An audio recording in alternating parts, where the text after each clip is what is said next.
Welcome back, guys, to another Clash Royale video. Today I have a different style of video for you all. We are using a troll deck here. This is meant as a funny video, guys, not really as a strategy video. Not only because I don't really want to encourage the use of this deck, just because it's super annoying to face, but it's also not really the greatest deck, guys, for winning consistently, especially in the higher trophy ranges. So we do have the rocket in there. Obviously, that's our main point of damage for the tower, and everything else in there is meant for distraction and defenses. So let's go ahead, take a look at some battles here, and then I'm going to finish with one live battle for you guys.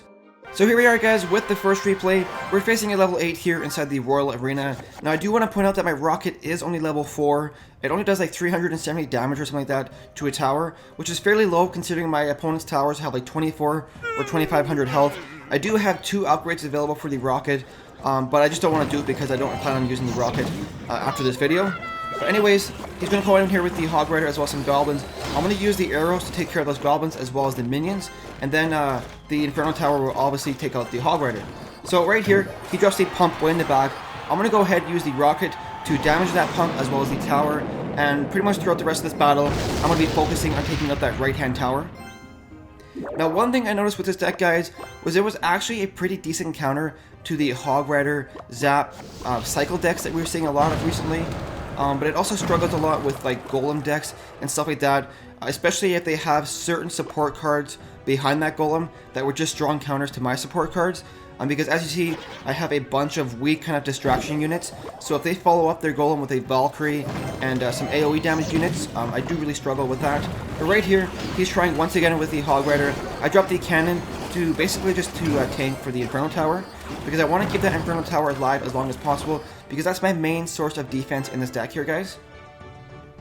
Now right here we have the rocket, and once again, my main strategy with this deck, guys, is every time the rocket comes up, just throw it at the tower, because with only doing 370 damage or so, I basically have to use the rocket every time it comes up in order to be able to take out a tower by the time overtime is almost finished. So right here, he uses the fireball to take care of my Inferno Tower as well as do some damage to my tower. I'm going to use the cannon to distract that Hog Rider. And he does use that fireball a lot throughout this battle to take out my Inferno Tower. And funny enough, it took me a little while to kind of catch on to that. So later in the battle, I do start placing my defenses a little bit out of range of that tower so he can't fireball both the defense and his tower. But right here, I make the mistake once again, placing the Inferno Tower too closely.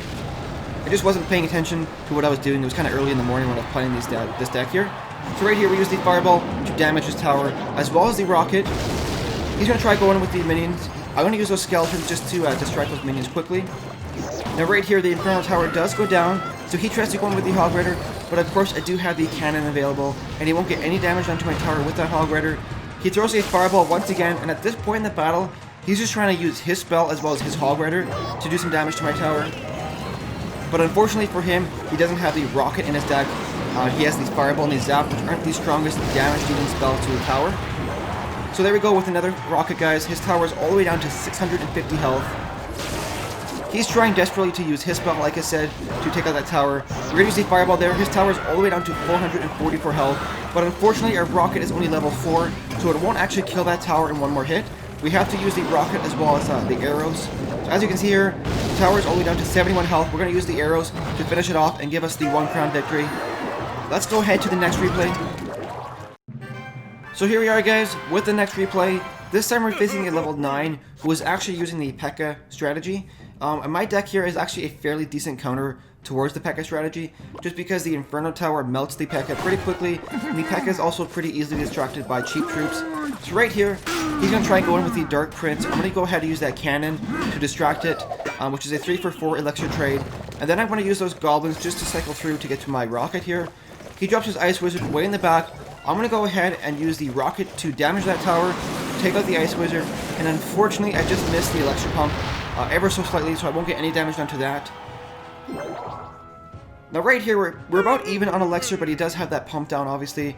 He's going to go ahead with the P.E.K.K.A. way in the back, so I'm going to start setting up my defense here. I put the Inferno Tower down and just start getting ready to defend against this P.E.K.K.A. push. Now watch this, he drops down the 3 minions. I use the arrows on that. He's going to go in once again with the 5 or 6 set of minions. Then I use my fireball to take that out, and then just use the cheap skeletons to distract that P.E.K.K.A. So I could just imagine the frustration from him, just watching all those troops get killed by spells and then the P.E.K.K.A. get melted. Now right here, obviously the Inferno Tower is still alive. We have the rocket back in our deck. We're going to go ahead and wait a second to see if he drops any troops behind his tower so that I can use the rocket, not only to damage his tower, but also take care of that Ice Wizard. And right here, he's going to try going with the Dark Prince as well as some Barbarians. Now I don't have enough Elixir to cycle through my cards here, guys, which is one of the downsides towards this deck, is it's not really that quick to cycle through your cards. So he will get some damage done to my tower here, bringing it all the way down to 1100 health. That's one of the downsides with this deck, guys, is like I said, it takes a lot of Elixir to cycle through your cards, and if you invest 6 Elixir in one rocket, they can try and punish you for it immediately afterwards. Now right here, he's got another pump down. I'm just going to play it slow, wait for my Elixir to build up, and then go ahead and place down one more Inferno Tower. And once again, he drops down his P.E.K.K.A. I'm going to go ahead and use the rocket to damage his tower as well as damage his P.E.K.K.A. Now he's going to try and go in once again with the Minion Horde. This time I actually had the arrows ready for that Minion Horde. And now watch this, guys. He's going to go in with the P.E.K.K.A. as well as the Ice Wizard. I'm going to use the Barbarians to take out that Ice Wizard, as well as distract his P.E.K.K.A. And then I use these Skeletons to distract those minions. And he makes a mistake here. He drops the Electric Pump behind his tower, guys. If you're facing somebody that has the rocket and is rocketing your tower, don't place the Electric Pump behind the tower that your opponent is rocketing. Place it on the other side with the full health tower, because right there, if you place it on the other side, I wouldn't have used the rocket to take it out. So here he goes. He's coming with the P.E.K.K.A. once again. I am going to distract it with some cheap troops. And once that Ice Wizard crosses the bridge, I'm going to go ahead and use the Barbarians to take him out. And now at this point in the battle, guys, we are in overtime. His tower is all the way down to 1000 health. All I need is like 2 more rockets and a fireball. So he's going to try desperately here with the Minion Horde as well as the Dark Prince. I use the arrows there to take him out. And right here, I just use these Skeletons to distract those minions, because my tower is all the way down to 1100 health. And I don't want to risk taking any more damage to it because we are in overtime here. So there we go, once again with the Inferno Tower. Now I do want to point out, guys, that I felt extremely dirty using this deck. I only did a couple of battles with it, just because it felt wrong using it. And like I said earlier in the video, I didn't have the greatest win success with this deck here. So with the rocket and the arrows there, we were able to take out that tower. Anyways, let's go ahead and try and fit in one live battle here, guys.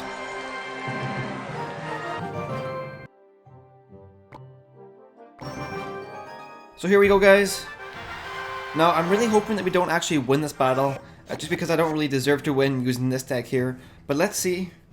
We have the Inferno in our starting hand, so we're going to go ahead, probably place that down as soon as we get to 10 Elixir here. Let's go ahead and place that down right there. He drops the Giant, which hopefully the Inferno Tower can melt pretty quickly, depending on what he drops to support it. He's going to go ahead with the Princess. We're going to send in some Goblins to take her out, as well as a Cannon to take her out, hopefully. And then some Barbs to take out that Giant. Now, as soon as those Barbs make their way over the river, he's got a level 2 Dark Prince, which isn't too high of a level. But our Inferno Tower is going down here. So hopefully those Barbs can take out that Dark Prince, which will frame me up to use the Rocket here. I'm not too worried about those Spear Goblins. The Dark Prince doesn't do too much damage, so I'm kind of just going to soak that up right there. And then use the Rocket right here. And now that we're back with the Inferno Tower in our deck, we're going to go ahead and place that down to take out that, the Giant, and then use the Goblins there. And then we are going to have to use the arrows to take her out. I probably could have hit that tower there, so those were bad arrows. But like I said, using this deck here, like I said, I hope I don't win this battle because I don't really deserve to win. It's just more of a trolling deck. He's going to come in once again with the Dark Prince. I'm going to use the Cannon here as well as the Fireball, hopefully. Get it quick enough there. Take that out. And then use the Skeletons to take out those Goblins. I want to prevent chip damage over time on my tower. But so far it's not looking too good. I've only had 1 rocket on that tower. I think 1 rocket so far. So let's go ahead and build out some more Elixir here. We do have the rocket back in our deck. So I will get that Inferno Tower down first. Because when you're using the rocket, you're down 6 Elixir and somebody can punish you for it. But he does use the Elixir Pump, so we're going to go ahead and rocket that. And see, that's why I should have sat on that rocket for a little bit. Because I could have hit that I could have hit that giant as well. We are going to use the arrows here to take out that princess, do some damage to the tower, and damage the elixir pump. Drop the cannon there to take care of that, and then use the fireball here to take care of those minions. Now he's got his princess up again. We're going to go ahead and drop down another infernal tower. And hopefully get the arrows back up, take care of all this spam stuff here, as well as take out that princess. Now he's actually playing it pretty smart. He's keeping the pressure on with this deck here, which is going to prevent me from having enough elixir to damage his... Oh, I just missed that tower there. That's terrible. That's terrible. I did, and I actually missed the princess as well. That's probably going to cost me the battle here, guys.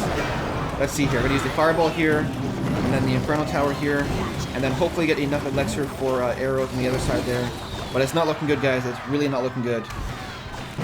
Okay, so once that princess logs onto the tower, I'm going to go ahead with some goblins here. He drops the giant there. We're going to use the cannon to distract, and then some barbs to take care of the Dark Prince. This is not looking good, guys. This is really not looking good. I made a bunch of mistakes with this deck, like missing the tower with the rocket, missing the tower with arrows. We might be able to hold up for a draw, though. So with 30 seconds left, we're going to use the Inferno Tower here, then the rocket over here. And then the cannon on that side to take care of the Dark Prince. And then some goblins there. Some skeletons on this side to take care of those spear goblins. And he has that princess going to arrows her and prevent her from hitting the tower. And with 6 seconds left, can we hold out for a draw at least? Use the fireball here. So there you go, guys. We held out for the draw. Anyways, I hope you enjoyed the video. If you did, don't forget to like and subscribe. Thank you so much for watching, guys, and I look forward to seeing you in the next video.